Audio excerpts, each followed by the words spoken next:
save from a header.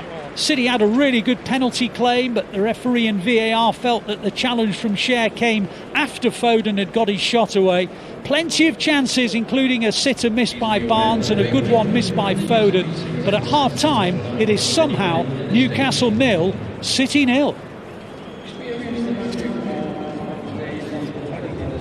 Well, let's go back to the studio and get the thoughts of Rob, of Steve and of Natalie. Welcome back to Matchday Live. So it is unbelievably 0-0 at half-time. City taking on Newcastle at St James's Park. Not quite sure how it has ended 0-0 at half-time. There has been so many opportunities, so many chances, a penalty shout, loads to talk about. I'm still in the studio with Rob Lee and with Steve Howey. Steve, I can't fathom how this game is still 0-0. Yeah, I think we're all quite puzzled. If you just listen to Alistair there and Brownie in their commentary, I think everybody at the ground or anybody watching it at home can't believe it's still 0-0 with the chances. But you've got to see it, is it good goalkeeping saves or poor misses? I think there's also a penalty shout there, which I'm surprised wasn't given. But I mean, we said and we talked about it before the game, we thought it was going to be an entertaining game, and it certainly is that. But how it's still 0-0 is beyond me. So, yeah, I think there's been some incredible saves. There's also been some horrendous misses that they're not going to want to see back. And there is that penalty shout. We'll get onto that in detail in a minute. But what have you made of that first 45? Well, it's the most entertaining 0-0 I've seen it in a long time. It should be 3-all. In a chance for the calibre of player that are playing, Voltemade. Listen, it's a good save from Donnarumma, but he's got to score from 6 yards out of a header. Erling Haaland, again, you would expect him, he had 2 chances, you'd expect him to score at least one of those. So, with the calibre of player, it should be.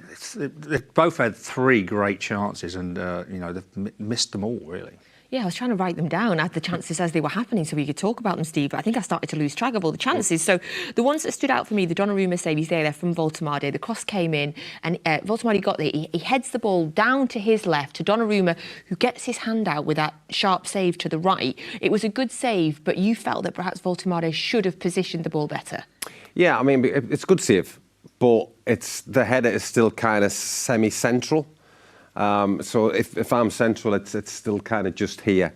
Where if it gets anywhere near the corner, I don't think the goalkeeper saves it. I mean, the one before that with Harvey Barnes, when he has a chance, I think the goalkeeper, Donnarumma, he tries to play it out, it gets nicked. And when you look at the picture, and the picture's behind Harvey Barnes, there's a gaping hole there where he can put it in with the left-hand side, and he's just got to whip it in the corner. He misses that. Then, of course, as I said, we have the header. Then we've seen the Harvey Barnes miss, which you just thinking, wow, how has he missed that? I mean, that's going to go, everybody's going to be watching that. And the title is this the worst miss ever? Is it? No. I mean, it's not difficult. He should score, but it's just as he took his eye off the ball, that split second, as it had a bit of a queer bounce when it's come to them. I mean, Phil Foden's had one of them, like slightly similar, where you would expect him 10 times out of 10 to score.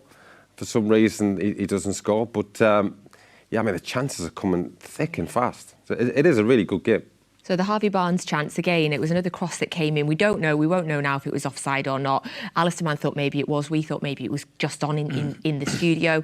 It comes to him at the far post. And I suppose in Harvey Barnes' defence, if you wanted to try, which I'm sure the Newcastle fan in you would want to, Rob, Donnarumma is a big imposing figure and he is starting to come out.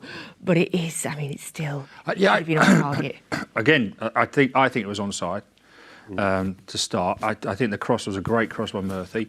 I think he went with his wrong foot. I think he went with his left foot, and it's much easier to go with your right foot, I think. But it's unusual for Harvey Barnes because he's one of Newcastle's best finishers. I expect him to score 2 chances he's had, a bit like Haaland. I expect him to score one of those, and I think it's the case of missing the target. Harvey Barnes missed the target. Phil Foden, very similar, missed the target. If you can get these. Well, I was always taught to hit the target, and you expect players like this to. Very unusual. It's been an unusual game, I think, because, as I said before, on another day, all these players would normally score those goals, and we could be looking at 3-3. So it's just been really, really weird. I hope it's as good as the second half. just with their getting shots on target boots on would be nice. I mean, we talked about Erling Haaland before the game as well, and I feel like he is a man in such high confidence this season in particular that I would have probably put my house on him, scoring today, and he's had 2 chances, like we say, where he's not. Maybe we bigged him up too much, man. Maybe he ain't scored enough. I think the first one, I genuinely think what he was put through, because I thought, what is Pope doing there? Because Pope came steaming out of his goal, and I don't think Erling Haaland expected to see him because he was, 10 yards past the 18-yard box. But it seems to have put him off. But again, with somebody in his form, you would expect him to score. The other one was, was unlucky because he's hit it well. It's just hit Pope in the chest. But it's a really, really strange game. I love it. We're getting a lot of comments on YouTube from City fans saying that they feel like we are struggling because of Newcastle's high press. Is that something you would agree with? A high press is difficult to sort of kind of counteract if you want. If you get the ball, if I receive the ball and I look up, and before I look up, you've got 2 or 3 players just shutting you down. You kind of startled by it, and that's even if you've got somebody like Phil Foden who's always got his head on what you call the pivot. He's always looking. When the ball comes, bang, he's got somebody on him, and then somebody's on that person. It is really, really difficult. You've got to just hope that they can't just do this high press for the full 90+ minutes. It's just impossible. You've got to just try and play yourself out. Can you just be a bit more cuter on the ball? But just getting back to the chances, sometimes I think with like players at the elite level, when they get an easy chance, they still look though for the corner rather than just getting it on target. And just again getting back to the Erling Haaland one, the very first chance that he had. Yes, I think he was surprised by Pope, but I thought, could he have come to the inside of Pope and then he leaves the goal wide open? He more or less goes past the goalkeeper. But as I said, it's You're not just... teaching Erling Haaland how to score goals, I am, yes. I've scored 12, by the way. Honestly. 12. 11 headers. 11 headers. There you go. But I thought he could have just come inside. I mean, yeah, I think it's a difficult goal. Even though it's on his left foot, stronger foot, I still think it's a difficult chance to hit it first time and for it to come and bend around. But, as you said, a very, very entertaining 0-0 draw. In terms of Newcastle's high press, Rob, for you, is that what they've been doing at home all season? Is that part of the reason why they've been so successful at St James's? Yeah, I think the crowd sort of like expect you to start well, and listen, it's when you're doing a high press, it's high risk as well because everybody's pushing in, and I think twice, maybe 2 or 3 times, Foden's got behind our midfield once, and he should have scored, and Doku got behind the midfield once as well. So, although it's a really high press, all the players push in, but if they get one good pass, and City have got the players to do it, all of a sudden they're behind our midfield and they're onto the back four, which is the risk you take. And I think sometimes if one player's not, you can't, as Steve said, you can't do it for 90 minutes. So if one player's off, then all of a sudden they start getting chances, and I think that's what City will be hoping for in the second half. Right, let's talk about the penalty shout that wasn't given. So Phil Foden is in the box. He takes a shot off his right foot. Fabian Schär comes in from the side and connects his foot on top of Phil Foden's foot, but a millisecond after Phil Foden has shot. Now, I have double-checked the laws, and I can't see anywhere that says that because he fouled him after the shot that should affect it, because surely then if he's done it after the shot, the tackle is reckless. If you do that, if you make that contact anywhere else on the pitch, regardless of when the man's got the ball or not, that's a foul. What did you make of it? Well, I thought it was a penalty. So there's the still of it. Yeah, well, I think with stills or slow motion, it always looks a lot worse. Depends where you stop them, doesn't it? But I mean, I thought it was a penalty. I look at the players involved kind of reactions, and I think if you look at Schär's reaction, I think he's thinking, "Oof, I've made a mistake here." But I'm surprised. I mean, people at Stockley Park, VAR, they must have just thought that's not a clear and obvious error, so there's no reason for them to take them and put them over to the screen, which I'm a little bit surprised. But I mean, I think you actually even thought it was a penalty.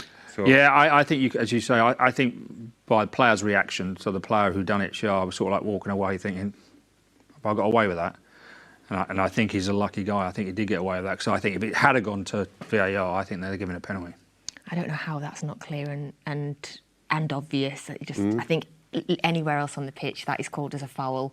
And no one questions Yeah, that's the problem with VAR. It's so inconsistent. You know what I mean? Some things we think, you know, they should intervene with, they don't. Other things they should keep out of, they intervene, and it's such a you know, a diverse thing. VAR. It's not for me. Yeah, it's like kind of subjective.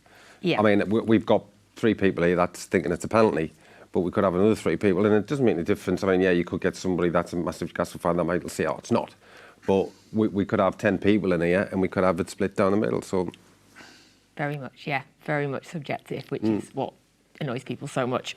We want to take a moment as well to pay tribute to one of our legendary midfielders, because this week Fernandinho announced his retirement from football at the age of 40. I thought he probably had another 5 years in him. We love Fernandinho. We love him here. What a captain, what a player he was. For you, Steve, where does he rank in City's kind of all-time captains and players? Well, absolutely fabulous. I mean, that strike there. I think there was something on social media about, I think he put a picture on sort of saying first day at the City's training ground tomorrow, nervous. There was absolutely nothing for him to be nervous about. What a player, what a leader. You know, you speak to people that played with him and they just sort of see he was not only a tremendous guy, but just a wonderful player as well. And it was we talked about leadership before, Rob, and for me, he was a man that he was a leading by example captain, and also obviously he played a similar position to him as well. What's your kind of thoughts on Fernandinho from somebody that's not connected with the club? Well, listen, he's a top player. I mean, Man City have had top players for many years now. Yeah, I played midfield. I don't remember scoring too many goals like that. Cause I can't remember scoring any goals like that. I got 34, but they might not have been like that. Yeah, listen, Man City have had some top midfielders, and he's just one of them. There's a whole, you know, certainly since Pep comes to the club, he's brought in some great midfield players. Unbelievable player, Fernandinho, and hopefully he has a very happy and relaxed retirement at the age of 40. So big love to Fernandinho. So we've talked about some of the incredible saves that we've saw in the first half of this game. And of course, Donnarumma has had a couple of them himself. You have both played with some incredible keepers in your time. I mean, look at David Seaman, Shay Given, Shaka Hislop, Steve Harper, like some incredible goalkeepers that you've played. In terms of Donnarumma, Steve, are you surprised or not at how easily he has slotted into the Premier League? I'm not surprised at all, because, I mean, quality, you'll sort of adapt, and he adapts. I think the surprising thing is how young he is, but it's just because he's been on the scene for so long. So I think he first appeared when he was still quite young, but he is a top goalkeeper. I mean, he looks massive in that goal, and I think if you're a forward, I mean, if you're a top-class forward, you still look up, and you'd feel as though pretty much most of the goal is gone. He's got such a huge presence. I think I might have just missed that. Oh no, it is the Mbeumo. Oh. That is a top on his debut. Yeah, I can remember that. I mean, I remember when he hit it, I just thought, oh, that's in. Yeah, he got it. Yeah, wonderful goalkeeper. We instantly fell in love with him for that, instantly. Yeah. I'm amazed they got him so late. I mean, I'm amazed nobody else went in for him, because he's obviously one of the best goalkeepers in the world. So, you know, Man United were after a keeper for a long, long time since De Gea. Why didn't they go for him? Why has nobody gone for him? That's what surprised me. But I'm fine with it, Rob. I bet you are. I bet you are. Yeah. It could be the sign of the season, because he'll save them. You know, he'll save them like 10, 15 points. Oh, yeah. If we go on to win this in the second half, we'll absolutely look back at the saves that he made in the first half. Well, the Voldemort one in itself, you know, it's a great reactive save. Who was the best keeper that you both played with? I'm going to go with Shea Given. Played with some great goalkeepers. I mean, I think Weaves was predominantly the goalkeeper here. Obviously, we had Peter as well, and Carlo Nash. But we had like Shaka Hislop and Pavel Cernicek, but I think Shea was... Yeah, I think Shea was yeah, I'd hate to say it because people are watching this, but yeah, he was probably the best goalie. Considering he was only, look at the size of Donnarumma, Shea was only, I think, 6'1", but very athletic. Yeah, top the only thing he couldn't do was save penalties, really. I don't remember him saving a penalty ever. But we'll ask him next time he's on. We'll tell him you said that. Yeah, no problem. Rob, thank you so much. Thank you. Thank you very much, Steve. Pleasure. Thank you all for watching us Matchday Live at half-time. So you'll get your second half commentary now with Alistair Mann and with Michael Brown. And, of course, we will be back here at full-time where hopefully we are talking about Erling Haaland or Phil Foden or any Manchester City player hitting the target. Fingers crossed for a City win. The players are coming out now. Over to Alistair Mann.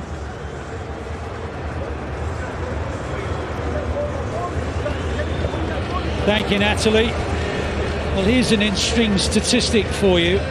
Newcastle have lost 6 games this season, and in all those 6 games they conceded the winning goal in the second half. 11 goals they've conceded in those 6 games in the second half.